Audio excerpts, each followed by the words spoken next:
अस्सलामुअलैकुम, welcome back to my channel. तो आज हम लोगों ने करना है MTH 401 डिफरेंशियल इक्वेशंस की मिड टर्म प्रिपरेशन। पहले मैं आप लोगों को ओवरऑल बता दूंगी जो जो चीज़ें इसके अंदर इंपॉर्टेंट है। इतनी लेंथी वीडियो नहीं करूँगी, जस्ट आप लोगों को बताऊंगी कि इंपॉर्टेंट पेपर के पॉइंट ऑफ व्यू से कौन कौन सी चीज़ें हैं। फिर साथ में आप लोगों के साथ करंट पेपर भी शेयर करूँगी और आप लोगों को बताऊँगी कि करंटली पेपर के अंदर किस तरह के क्वेश्चन आ रहे हैं। ठीक है जी, तो स्टार्ट करते हैं। सबसे पहले हमारे पास जो लेक्चर नंबर 1 है ना, वो जस्ट MCQs के लिहाज से इम्पोर्टेंट है और कॉन्सेप्ट लेने के लिहाज से इम्पोर्टेंट है। ठीक है, इसमें आप लोगों को सिंपल बैकग्राउंड बताया हुआ है जो आप लोगों को ऑलरेडी भी पता होगा कि जो लीनियर इक्वेशंस होती हैं वो होती है y = mx + c। Quadratic equation वो इक्वेशन होती है जिसकी पावर 2 होती है, यानी xk + bx + c = 0। और क्यूबिक इक्वेशन में क्यूब आ जाता है। ठीक है, तो ये आपने याद रख लेनी है। इक्वेशंस ये इंपॉर्टेंट है MCQs के लिहाज से। ठीक है, बाकी इस चैप्टर के अंदर और कुछ भी ऐसा नहीं है करने के लिए, सही है, सिर्फ आप लोगों को इंट्रोडक्शन दिया हुआ है। सेकंड चैप्टर है, यहाँ पे आपके पास जो है वो डिफरेंशियल इक्वेशंस और ऑर्डिनरी डिफरेंशियल इक्वेशंस आ जाती हैं। इस तरह की आप लोगों के पास जो है वो एग्जांपल आ जाएंगे डिफरेंशियल इक्वेशंस की। ये सिंपल जो चैप्टर है ना, ठीक है, इसके अंदर बाकी जिस तरह आप लोगों ने ऑलरेडी ऑफ कोर्स की हुई होगी, डिफरेंशिएशन भी की हुई होगी, इंटीग्रेशन भी की हुई होगी। ठीक है, तो ये सारा वही है, लेकिन मैं आप लोगों को शॉर्ट जो है वो बताऊंगी। इसमें आप लोगों को लेक्चर्स वगैरह प्रॉपर नहीं दे रही कि ये चीज़ करें ये चीज़ ना करें। जस्ट मैं आप लोगों को इंपॉर्टेंट बताऊंगी और पेपर के पॉइंट ऑफ व्यू से चीज़ें जो है वो बताऊंगी। ठीक है, अब IVP जो होती है, जिसे हम लोग इनिशियल वैल्यू प्रॉब्लम कहते हैं, उसमें x की दोनों वैल्यूज़ जो होती हैं वो क्या होती है, 0 होती है, तो वो इनिशियल वैल्यू प्रॉब्लम होती है। ठीक है, ये MCQs के लिए इंपॉर्टेंट है। फिर BVP हम लोग बाइनरी वैल्यू प्रॉब्लम में कहते हैं, इसमें एक x की वैल्यू 2 होती है, 3 यानी डिफरेंट होती है, तो ये बाउंड्री वैल्यू प्रॉब्लम हो जाती है। और जो हमारे पास डिपेंडेंट वेरिएबल्स होते हैं शुड हैव, अगर उनकी डिग्री 1 होगी तो वो इक्वेशन जो है वो लीनियर इक्वेशन होगी। ठीक है, सुपर पोजिशन यहाँ पे जो है ना लेक्चर नंबर 1 के अंदर, 2 के अंदर, इनके अंदर जस्ट जो है ना हमारे पास क्या है, सिर्फ डेफिनेशंस हैं और जो है वो इम्पोर्टेंट MCQs वगैरह है। ठीक है, इसमें शॉर्ट नाम का कोई कॉन्सेप्ट नहीं है। चैप्टर नंबर 3 पे हम लोग आते हैं, तो इसके अंदर हमारे पास क्या है, इसके अंदर अब आप लोगों की सारी एग्जांपल्स जो है वो स्टार्ट हो रही हैं। ठीक है, इसमें तकरीबन आपके पास जो है वो कितनी एग्जांपल्स हैं, टोटल 7 एग्जांपल्स हैं और एक्सरसाइज के भी क्वेश्चन है। मैं आप लोगों को एक चीज़ बता दूं, ठीक है, कि आप लोगों ने ऑलरेडी अगर तो लेक्चर्स लिए हुए तो बहुत अच्छी बात है, लेकिन अगर आप लोगों ने लेक्चर्स नहीं लिए हुए तो मैं आप लोगों को यही सजेस्ट करूँगी, वकार इंस्टीट्यूट एक बहुत अच्छा चैनल है और वहाँ पे ये जो MTH 401 है इसके लेक्चर्स बहुत अच्छे हैं और उसमें आप लोगों के कॉन्सेप्ट भी क्लियर हो जाएंगे। ठीक है, जो हैं और जो भी आप लोगों के कॉन्सेप्ट है मतलब वो क्लियर हो जाएंगे। ठीक है, अगर आप लोगों को देखने के क्वेश्चन किस तरह सॉल्व हो रहे हैं प्रॉपर 1-to-1 चीज़, वो उसके अंदर है। मैं आप लोगों को जैसे यहाँ पे बता रही हूँ कि क्या चीज़ पेपर में आनी है। अब जो चैप्टर नंबर 3 है ना, या ओवरऑल अगर हम लोग इस MTH 401 के जो 22 लेक्चर है इनकी बात करें जो मिड टर्म में आने हैं, तो इसमें बहुत ज़्यादा जो लेंथी एग्जाम्पल्स हैं, अब जैसे चैप्टर नंबर 3 के अंदर जितनी भी लेंथी एग्जाम्पल्स हैं वो आप लोगों के पेपर में नहीं आए। ठीक है, ये जिस तरह अब हमारे पास एग्जाम्पल नंबर 3 है ना, ठीक है, ये एग्जाम्पल नंबर 5 है, सॉरी, एग्जाम्पल नंबर 3 और 4 लेक्चर नंबर 3 के अंदर इंपॉर्टेंट है, वो आप लोगों ने देख लेनी है। और जितना भी शॉर्ट कॉन्सेप्ट है सारा आप लोगों का वो आना है। लॉन्ग क्वेश्चन ये जो इतने लेंथी है ये लॉन्ग क्वेश्चन के अंदर भी नहीं आने। ठीक है जी, और आप लोगों को एक और चीज़ बता दूं कि इंटीग्रेटिंग फैक्टर वाली जो चीज़ है वो बहुत ज़्यादा इंपॉर्टेंट है। ठीक है, इंटीग्रेटिंग फैक्टर वाला आपने कॉन्सेप्ट लेना है MCQs के अंदर और शॉर्ट क्वेश्चन के अंदर, उसमें से बहुत ज़्यादा पेपर जो है वो आया हुआ है। एक शॉर्ट भी आपका आएगा, MCQs भी जो है वो इंटीग्रेटिंग फैक्टर से रिलेटेड 2 से 3 आएंगे। तो इंटीग्रेटिंग फैक्टर बहुत ज़्यादा इंपॉर्टेंट है, जो कि हमारे पास लेक्चर नंबर 7 है। ठीक है, वो मोस्ट इंपॉर्टेंट है, वो आप लोगों ने ज़रूर देखना है। ठीक है, बाकी जो ये एक्सरसाइज के क्वेश्चंस हैं इन लोगों को आप लोगों को करने की ज़रूरत नहीं है, ना ये इंपॉर्टेंट है और ना ही ये पेपर में आने हैं। जस्ट आपने हर जो चैप्टर है ना उसकी एक एक एग्जांपल ले लेनी है, यानी हर एक चीज़ का कॉन्सेप्ट ले लेना है। ठीक है, और आप लोगों को सॉल्व करनी आनी चाहिए कि किस तरह करते हैं। ठीक है, अब होमोजीनियस डिफरेंशियल इक्वेशंस है जैसे, तो इसमें आप लोगों को पता होना चाहिए कि हम लोगों ने जो है वो होमोजीनियस इक्वेशन कैसे बनेगी, कि आपने क्या करना है कि जो भी आपको क्वेश्चन दिया होगा उसमें आपने t को मल्टीप्लाई करवा देना है, फिर उस t को कॉमन लेना है। अगर तो वो t जो है वो ख़त्म हो जाता है यानी कैंसिल हो जाता है और एंड पे आपके पास वही क्वेश्चन आ जाता है, वही आंसर आता है जो आपके पास क्वेश्चन था, इसका मतलब है कि वो होमोजीनियस है। तो इस तरह से आप लोगों ने कॉन्सेप्ट लेने, जैसे एग्जैक्ट है तो एग्जैक्ट जो डिफरेंशिएशन होती है वो कैसी होती है, उसमें हम लोगों ने पार्शियल डेरिवेटिव्स लेने होते हैं। मैं इसमें आप लोगों को कोई भी चीज़ जो है वो सॉल्व करा के ये इस तरह नहीं बता रही, जस्ट ओवरऑल ऊपर ऊपर से बता रही हूँ कि आपने क्या क्या चीज़ें करनी है, क्या क्या चीज़ें पेपर में इंपॉर्टेंट है। तो आप लोगों को पहली चीज़ मैंने बताई कि आपने लेंथी एग्जांपल्स नहीं करनी, ठीक है। जो लेंथी एग्जांपल्स आई हुई है कि डेरिवेटिव फाइंड करे, 5 स्टेप की जो प्रोसेस है वो नहीं आई हुई, ठीक है। आपको अगर कोई भी प्रोसेस दिया जाएगा तो टोटली एक प्रोसेस दिया जाएगा। और दूसरी चीज़ जो एंड के लेक्चर्स हैं वो ज़्यादा इंपॉर्टेंट है, ठीक है। 7 से ऑनवर्ड जितने भी आपके जो है वो लेक्चर्स हैं वो इम्पोर्टेंट है। इंटीग्रेटिंग फैक्टर वाला हो गया, और जो लास्ट के आपके पास फोर लेक्चर्स है ना, 16, 17, 18 और 19, वो मोस्ट इम्पोर्टेंट है MCQs के लिहाज से, ठीक है। मैं आप लोगों को एक बार यहाँ पे शो भी करा देती हूँ। उसके अंदर एक टेबल भी है, वो भी बहुत ज़्यादा इंपॉर्टेंट है, वो भी आप लोगों ने करना है, ठीक है। और एक जो है वो लॉन्ग क्वेश्चन जो करंट पेपर में आया हुआ था, वो आया हुआ था कि सेकंड सोल्यूशन फाइंड करें, तो वो एक मोस्ट इंपॉर्टेंट चीज़ है, वो आप लोगों को आनी चाहिए कि सेकंड सोल्यूशन, ये construction of a second solution जो चैप्टर नंबर 15 है, ये भी मोस्ट इंपॉर्टेंट है लॉन्ग के लिहाज से। आपको करंट पेपर में ये वाला क्वेश्चन जो है वो अभी 2025 में मिड टर्म में करंट पेपर में बहुत ज़्यादा रिपीट हुआ है, सेकंड सोल्यूशन वाला लॉन्ग क्वेश्चन, और है भी बहुत ज़्यादा इजी। तो ये आपने लाजमी जो है वो ये वाला कर लेना है लॉन्ग के लिहाज से। बाकी शॉर्ट के लिहाज में जो आपके पास आया हुआ है कि इक्वेशन की सेपरेटेबल फॉर्म बताएं, तो वो आपके पास इंपॉर्टेंट क्वेश्चन है, ठीक है। ये जो वुल्स्किन है और लीनियरली डिपेंडेंट और इंडिपेंडेंट, ये वाली चीज़ें जो है वो बहुत ज़्यादा इंपॉर्टेंट है। तो इनके आप लोगों ने कॉन्सेप्ट ले लेने कि डिपेंडेंट किसे कहते हैं, लीनियरली डिपेंडेंट किसे कहते हैं, और लीनियरली इंडिपेंडेंट जो है वो किसे। ऑक्सिलरी इक्वेशंस, ये बहुत ही ज़्यादा सिंपल इक्वेशंस होती है। सिंपल आप लोगों के पास जो है ना यहाँ पे डेरिवेटिव की फॉर्म है, जिस तरह ये फर्स्ट एग्जांपल है, इसमें लिखा हुआ है y double derivative plus 3 single derivative minus 4y is equals to 0, ठीक है। तो आप लोगों ने क्या करना है कि जहाँ पे डबल डेरिवेटिव होगा वहाँ m स्क्वायर आ जाएगा, जहाँ पे सिंगल डेरिवेटिव होगा वहाँ पे m आ जाएगा, और जहाँ पे सिंपल y है वहाँ पे तो आप लोगों ने कुछ भी नहीं लिखना, ठीक है। तो इस तरह से आप लोगों ने जो है वो इसको सिर्फ ऑक्सिलरी इक्वेशन, अगर आप लोगों को बोल जाए ना कि फॉर एग्जांपल इसकी आपने ऑक्सिलरी इक्वेशन लिखनी है, तो ये देखें ये हमारे पास ऑक्सिलरी इक्वेशन आ गई। अब यहाँ पे क्या था, यहाँ पे डबल डेरिवेटिव था तो उन्होंने क्या किया, m स्क्वायर लिख दिया है, ठीक है। सिंगल डेरिवेटिव था तो m स्क्वायर आ गया है, और y की जगह पे आप लोगों ने कुछ भी नहीं लिखना, ठीक है।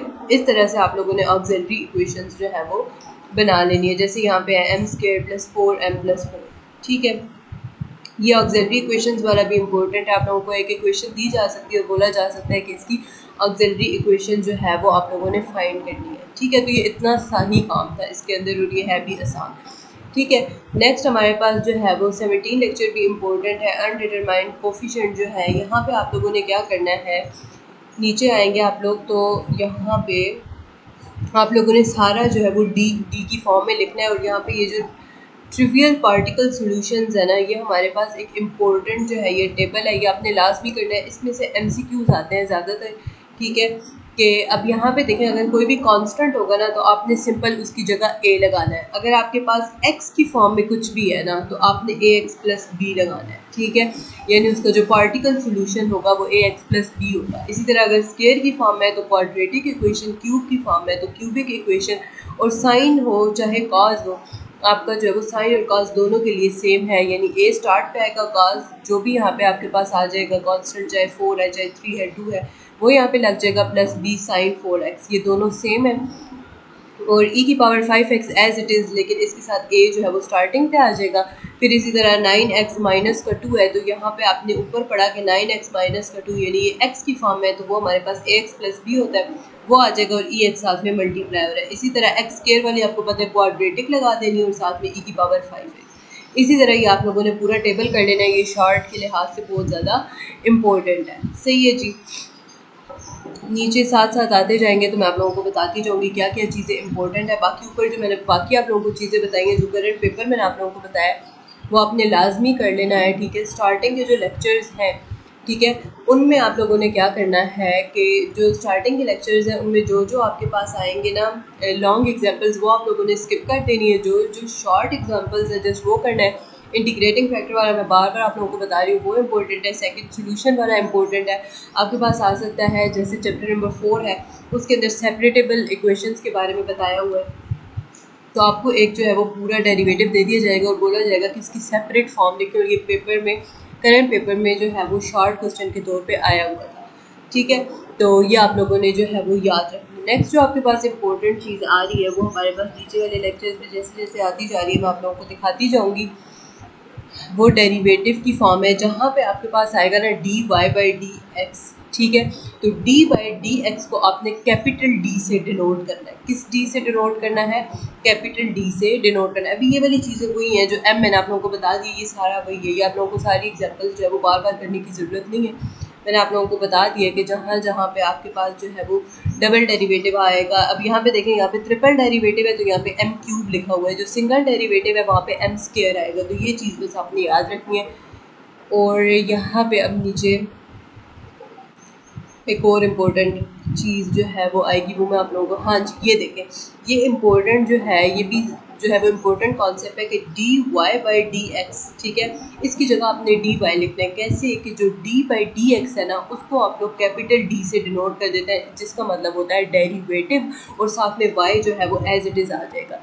अब यहाँ पे भी इसी तरह आप लोगों को एक इक्वेशन दे दी जाएगी और आपने उसको क्या करना है, इस d की फॉर्म में लिखना है। अब d की फॉर्म में आप लोग कैसे लिखेंगे? जैसे यहाँ पे देखें ना, यहाँ पे क्या है, d cube Y divided by D X cube, ठीक है। तो आपने d cube over D X cube की जगह आपने d क्यूब लिख दिया और y आपके पास जो है वो एज इट इज़ आ जाएगा, ठीक है। यहाँ पे भी अब जो है वो पूरी एक इक्वेशन जो है वो सॉल्व हुई हुई है। जैसे यहाँ पे देखें, जहाँ जहाँ पे आपके पास d2y था वहाँ उन्होंने d2 लिख दिया। तो आपको इस तरह भी आ सकता है कि क्वेश्चन दी जा सकती है और बोला जा सकता है कि जो है वो इसको d की फॉर्म में लिख दे। दूसरा इम्पोर्टेंट एक और यहाँ पे ये क्वेश्चन है, आपको इस तरह से दिया हुआ होगा गिवन कि इस फॉर्म में आपने जो है वो क्वेश्चन को लिखना है ly is equals to gx। तो ये आप कैसे लिखेंगे?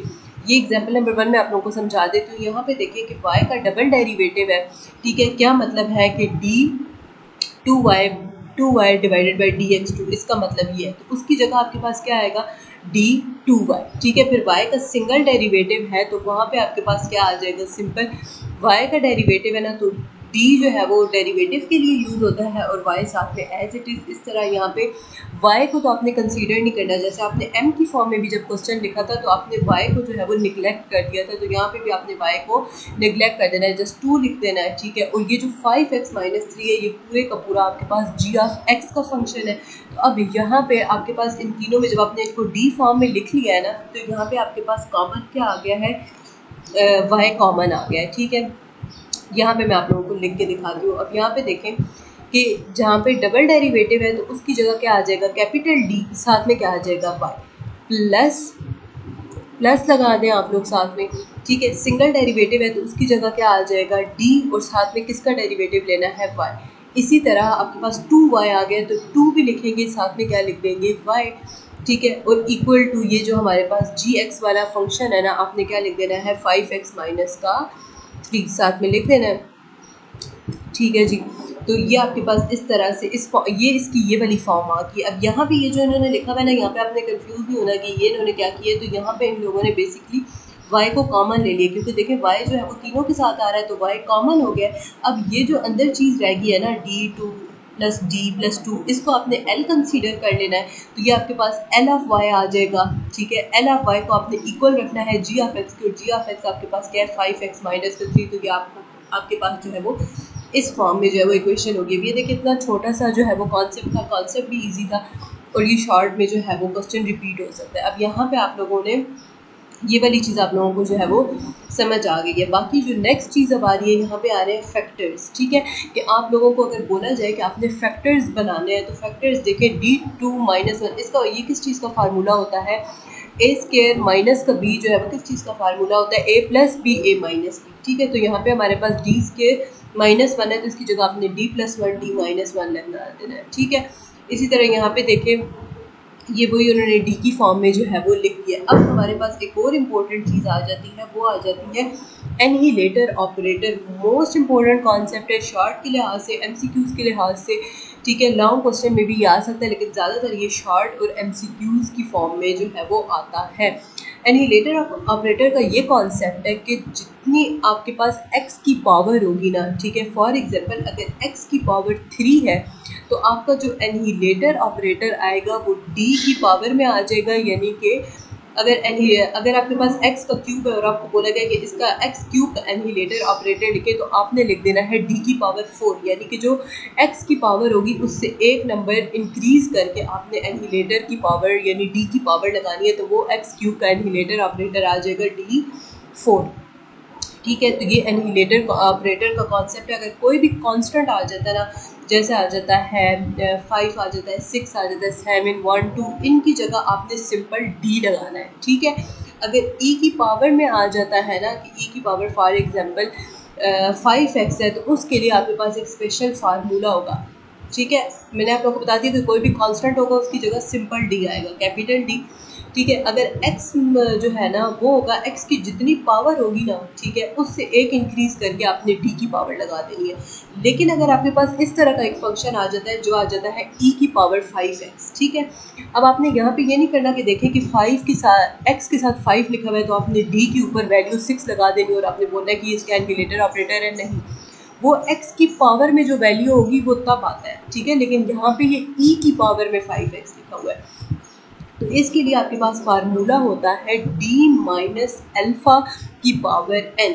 ठीक है, यहाँ पे मैं आप लोगों को लिख के भी दे देती हूँ कि d माइनस अल्फ़ा की पावर n आ जाएगा। सही है, d माइनस अल्फ़ा की पावर n। ठीक है जी, अल्फ़ा आप लोग a को कंसीडर कर ले फिलहाल। ठीक है, और इसकी पावर में आपके पास क्या आ जाएगा, होल पावर में आपके पास आ जाएगा n। ठीक है, मतलब आप लोगों को समझ आ गई होगी। सही है, अब ये मैथ टाइप पे जाके टाइप करना पड़ेगा, तब जो है वो यहाँ पे कीबोर्ड पे जो है वो ऑपरेटर्स नहीं है सारी, वो आप लोगों को समझ आ गई होगी। और ये देखें यहाँ पे ये फार्मूला आ भी गया। अगर आपके पास कोई भी क्वेश्चन में आ जाती है ना फॉर्म, यानी e की पावर x की फॉर्म में अगर कोई भी क्वेश्चन आ जाता है, तो आपने उसके ऊपर ये फार्मूला लगा देना है कि d तो आएगा ही आएगा, माइनस अल्फ़ा की जगह जो e की पावर में जो हमारे पास x के साथ वैल्यू होगी वो आएगी, और n की पावर में अगर तो उसके साथ x की पावर में कुछ है, जैसे देखिए अब यहाँ पे x स्क्वायर है ना, अगर इस तरह x स्क्वायर है तो पावर में क्या आ जाएगा, ऊपर n की पावर 1 इंक्रीज होगी तो आ जाएगा q। लेकिन जैसे अब ऊपर हम लोगों ने एग्जाम्पल किए तो यहाँ पे e की पावर में कुछ था ही नहीं, सॉरी x की पावर में कुछ था ही नहीं, तो इसलिए हम लोगों ने जो है वो उसके साथ कुछ भी नहीं लिखा था। ठीक है, तो ये आप लोगों ने बात जो है वो याद रखनी है। बाकी ये वाला सारा वही कॉन्सेप्ट है जो मैंने आप लोगों को करा दिया है। ठीक है, ये आप लोगों को फार्मूलाज आने चाहिए जो कि आप लोगों को जो है वो काम आएंगे पेपर में। ये लास्ट वाले जो लेक्चर्स है ये बहुत ज़्यादा इंपॉर्टेंट है MCQs के लिहाज से। इसके अंदर से आपका लाजमी जो है वो आपके MCQs बनने हैं। बार बार मैं आप लोगों को यही बातें जो है वो बता रही हूँ, तो मैंने आप लोगों को ये सारी कॉन्सेप्ट सब क्लियर करा दिए हैं।